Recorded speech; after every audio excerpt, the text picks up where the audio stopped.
tudo de novo. Segundo Sol. Em seguida... Eu mando aqui, delegado. Nada mudou. Se eu der um sinal, a tropa inteira vai partir pra cima. E tu vai ter coragem de massacrar quem um dia te salvou a vida. Se tu não ficar comigo, tu não vai ficar com mais ninguém. Onde nascem os fortes. E ainda... Não nascemos para sermos ricos. Você é um tipo repelente de dinheiro. Até que a sorte nos separe. 3. No Cine Globoplay.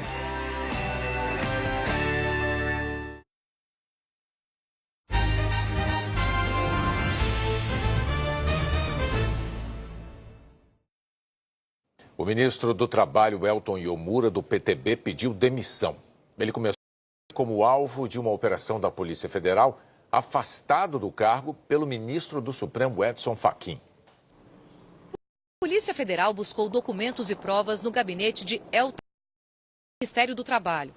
Às 7h30 da manhã, neste hotel em Brasília, Iomura foi comunicado que estava afastado do cargo de ministro do Trabalho e que também estava proibido de frequentar o ministério e ter contato com outros investigados.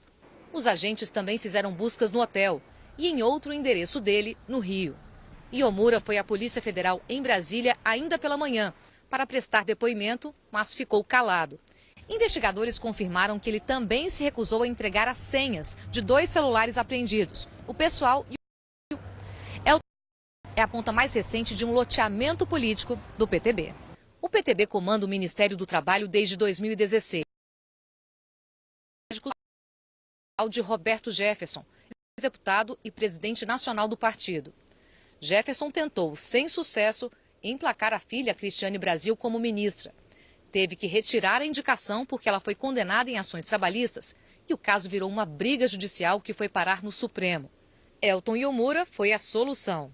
A Polícia Federal diz que ele foi lançado ao cargo de ministro do Trabalho com o objetivo de permitir o prosseguimento da empreitada criminosa e que buscava viabilizar a ingerência de Cristiane Brasil e a continuidade dos desmandos de Roberto Jefferson no órgão.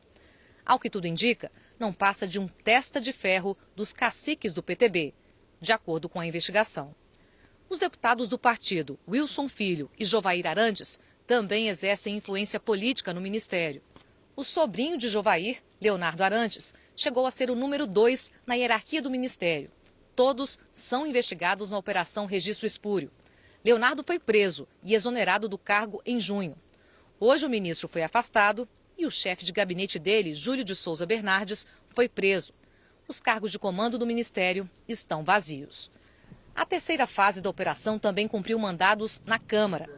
Agentes buscaram documentos no gabinete do deputado Nelson Marqueselli, também do PTB, que acompanhou a busca porque já estava no gabinete às 6 da manhã. Nada a temer, nada a temer. O assessor dele, Jonas Lima, foi preso, suspeito de atuar de forma ilegal na Secretaria de Relações do Trabalho do Ministério, para favorecer entidades sindicais. No apartamento dele, em Brasília, a polícia apreendeu R$95 mil em dinheiro. No Rio, foi preso Adriano José Lima Bernardo, superintendente regional do trabalho. Na investigação sobre as fraudes na concessão de registros a sindicatos, a Polícia Federal diz que eram favorecidas as entidades com ligações políticas e que um único registro chegou a valer R$4 milhões. A Polícia Federal pediu buscas fora do Ministério, em endereços do ministro da Secretaria de Governo, Carlos Marum, do MDB. Ele foi citado em mensagens de investigados que falavam em processos de interesse do ministro Marum. O PF queria saber se ele pode ter ligação com as fraudes. Mas o pedido de buscas foi negado pelo ministro Edson Fachin, relator do caso no Supremo. A chefe de gabinete de Marum, Viviane Melo, foi ouvida pela Polícia Federal e negou as irregularidades. E o ministro também negou envolvimento no esquema. Nunca conversei com nenhum servidor daquele ministério a respeito de demandas de qualquer sindicato, pessoalmente ou por telefone ou por qualquer outro meio. Todavia, infelizmente, o ato de rotina de encaminhar, através da minha assessoria, pleitos que me foram apresentados por sindicalistas de Mato Grosso do Sul, em reunião pública, agendada e divulgada, se transformou em motivo de enxovalhamento da minha honra. Elton Iomura pediu demissão no início da noite. Na carta ao presidente Michel Temer, disse que jamais compactuou com irregularidades e com a deflagração da operação afastou todos os envolvidos, abriu sindicâncias e suspendeu os processos de registro sindical. Iomura disse que pediu demissão para evitar que o Ministério do Trabalho fique acéfalo. Temer informou que aceitou o pedido de demissão e agradeceu a dedicação de Iomura. O Palácio do Planalto informou agora à noite que o ministro da Casa Civil, Eliseu Padilha, assumiu interinamente o Ministério do Trabalho. A defesa de Elton Iomura disse que ele não sabe do que é acusado, nega qualquer ato ilícito, que ele exonerou os servidores investigados e que abriu sindicâncias. O presidente do PTB, Roberto Jefferson, disse que não participou de qualquer esquema espúrio no Ministério do Trabalho e que o partido põe a pasta à disposição do governo Michel Temer. Cristiane Brasil, filha de Jefferson, declarou que espera a conclusão das investigações o quanto antes para provar que é inocente. Jovair Arantes disse que espera o mesmo, para que os culpados sejam punidos. Wilson Filho afirmou que a inocência dele vai ser comprovada. A defesa de Jonas Lima negou que o cliente tenha atuado de forma ilegal ou tivesse qualquer ligação com os registros sindicais. A defesa de Júlio Bernardes disse que o cliente prestou todos os esclarecimentos à polícia e que ele não cometeu nenhum ato ilícito. Viviane Melo declarou que não há qualquer ilegalidade nas atividades que exerce como chefe de gabinete da Secretaria de Governo. Nós não conseguimos contato com a defesa de Leonardo Arantes e de Adriano José Lima Bernardo. A Polícia Federal está investigando a ligação de contratos milionários no setor de portos com o Coronel Lima. Uma empresa que recebeu 60 milhões de reais teria como sócia oculta uma outra de fachada, usada pelo coronel, que é suspeito de receber propina para o presidente Temer. A pedido da Polícia Federal, a Codesp, Companhia Docas do Estado de São Paulo, entregou registros de pagamentos feitos à empresa JP Tecnolimp durante 15 anos. Foram quase 60 milhões de reais. A Codesp administra o Porto de Santos, onde o presidente Michel Temer tem influência política desde os anos 90.